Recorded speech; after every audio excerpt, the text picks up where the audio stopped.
Hello, my book and wax friends. Welcome to my channel. I am Amber and I post about all things books and home fragrance. I'm so glad to have you here today. Today is another What's in My Book Bag, which is my library haul for the month. And I have, how many books is this? 1, 2, 3, 4, 5, 6, 7 books to share with you guys. And happy new year. Can't believe we are in 2025. This past year went like this. It felt like it went so fast. So, okay. So these are still all like wintry books. The Christmassy specific ones will probably be going away. I don't know. We'll see, because, you know, I still love me a good holiday book even into January.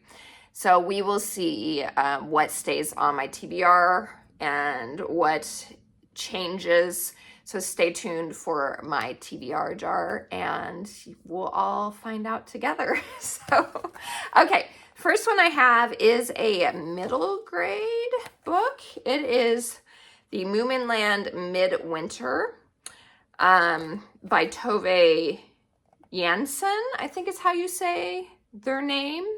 It's part of the Moomin Troll series, and I've heard this one is, you know, specific to winter / holidays type of thing.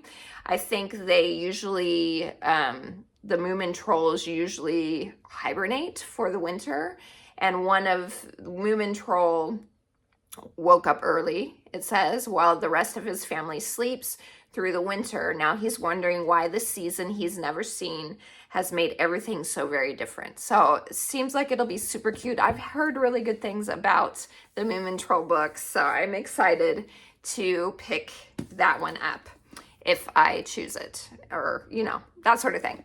The next is The Bear and the Nightingale. This is by Catherine Arden. I've heard really good things about this too. I've never read any books by Catherine Arden, but I know this is kind of like a Russian fairy tale, I think. Yeah, at the edge of the Russian wilderness, winter lasts most of the year and the snowdrifts grow taller than houses.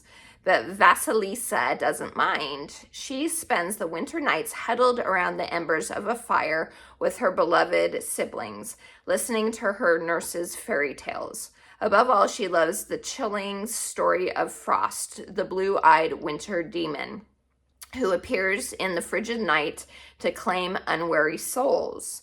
Wise Russians fear him, her nurse says, and honor the spirits of house and yard and forest that protect their homes from evil.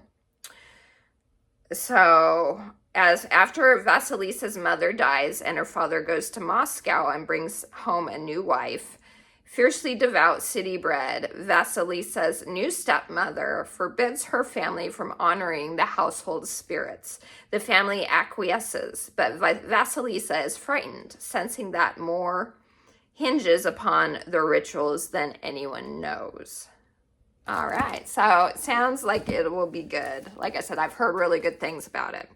Okay, the next one is Snow and Rose. This is by Erin Winfield Martin. I think this is also a middle grade book, but it is, yeah, it's middle grade. It has like cute little pictures in it. This looks very sweet. So I think this is a story about, I think it's a Grimm fairy tale, Snow White and Rose Red. So I think it's kind of based on that. So yeah, Snow and Rose were two sisters as different as night and day. They lived in the woods, but it hadn't always been so. Once they lived in a big house with spectacular gardens and an army of servants. Once they had a father and a mother, but who loved them more than the sun and moon. But that was before their father disappeared into the woods and their mother disappeared into sorrow. This is their story, and the story of the enchanted woods that have been waiting for them to break a set of terrible spells. So, heard good things about that one too. Next one is a Susanna Clark book. This is The Wood at Midwinter. Obviously, it is just a little novella. And this one says 19-year-old, how do you even say that? Merodis? I think that's a D. Of course, Guess what? I do have my glasses right here. Within reach. I can actually see what it says. Let's see. Yeah, Merodis Scott is an unusual girl. She can talk to animals and trees, and she is only ever happy when she is walking in the woods. One snowy afternoon, out with her dogs and Apple the pig, Merodis encounters a blackbird and a fox. As darkness falls, a strange figure enters in their midst, and the path of her life is changed forever. So it'll be really cute, I think. So this is she's the author that wrote Piranesi and Jonathan Strange and Mr. Norrell, which I started reading that one, but I ended up DNFing it, not because I was against anything in it. I didn't really get that vibe. I was just kind of bored. So I want to read Piranesi because I've heard really good things about that one. I think I'm going to put that on my 25 books for 2025. We'll see. Okay, the next one is Hotel Magnifique. This is by Emily J. Taylor. And I've heard this is one of those whimsical type of stories, which you know I'm a fan of. All her life, Janny has dreamed of elsewhere. Barely scraping by with a job at the tannery, she's resigned to a dreary life in the port town of Dur. Yeah, Dur. Or Dirk. That's a C. Even with my glasses, guys. Oh my goodness. Of Dirk, caring for her younger sister Zosa. That is until the legendary Hotel Magnifique appears in town. So kind of Caraval vibes. Ooh, like I said, whimsical, love it. Hotel Magnifique is famous for its astonishing enchantments, especially its ability to travel the world, arriving at a new destination each midnight. Janny and Zosa seize their chance to join the hotel's staff, and they're soon swept up in a world of sparkling chandeliers and impossible magic. But it's not long before Janny discovers that beneath its marvelous glamour, the hotel is hiding dangerous secrets. Ooh, sounds good. That sounds like it'll be fun, whimsical, magical. Love it. Okay, the next one I got is Heartless by Marissa Meyer. She's the one that did write the Lunar Chronicles. Sorry, the glare. The Lunar Chronicles, Cinder, Scarlet, all those like sci-fi retelling of the fairy tales, Cinderella, that sort of thing. So this is like a prequel, or not a I don't even know. How the Queen of Hearts became the Queen of Hearts is pretty much what it is. Catherine may be one of the most desired girls in Wonderland and a favorite of the unmarried king, but her interests lie elsewhere. A talented baker, she wants to open a shop and create delectable pastries, but for her mother, such a goal is unthinkable for a woman who could be queen. So I've heard this one has those whimsical elements too, which is why I picked it up. So Heartless by Marissa Meyer. The next one is a middle grade. It is called, you can't even see what that says, Green Glass House. And this is by Kate Milford.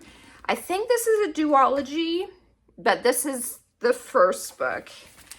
It's wintertime at Green Glass House. The creaky smuggler's inn is always quiet during the season, and Milo, the innkeeper's adopted son, plans to spend his holidays relaxing. But on the first icy night of vacation, out of nowhere, the guest bells ring, then rings again and again. Soon Milo's home is bursting with odd, secretive guests, each one bearing a strange story that is somehow connected to the rambling old house. As objects go missing and tempers flare, Milo and Meddy, the cook's daughter, must decipher clues and untangle a web of deepening mysteries to discover the truth about Green Glass House and themselves. So, mystery type of wintry book. And then the last one is Wintersmith. This is Terry Pratchett. Part of the Discworld. I have actually never read any Discworld books, but I've heard, I could be totally wrong, I've heard that you don't necessarily have to read all the others, at least with this one, to get what's happening. I could be totally wrong, but that's what I've heard. We'll see. Tiffany Aching put one foot wrong, made one little mistake, and now the spirit of winter is in love with her. He gives her roses and icebergs, saying says it with avalanches and showers her with snowflakes, which is tough when you're 13, but also just a little bit cool.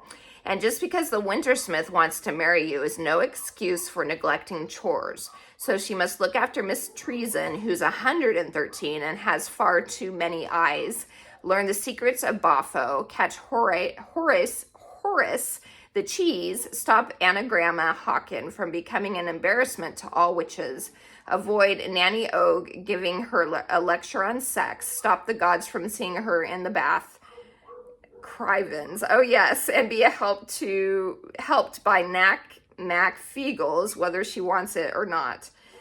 It's unfair, but as Granny Weatherwax says, no one ever said it was going to be fair. And if Tiffany doesn't work it all out, there will never be another springtime. So definitely seems like it's like a funny type of fantasy story. So that one, we'll see. Like I said, I'm not sure. It sounds like it's one I can read without reading the others, but we'll see for sure. Okay, so that's it, you guys. That is everything from the library for the month of January. Let me know what you're planning on reading.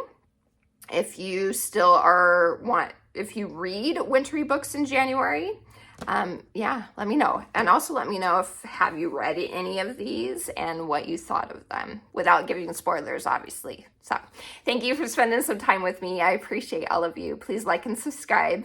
And until next time, have a wonderful rest of your day. TTFN. Ta-ta for now.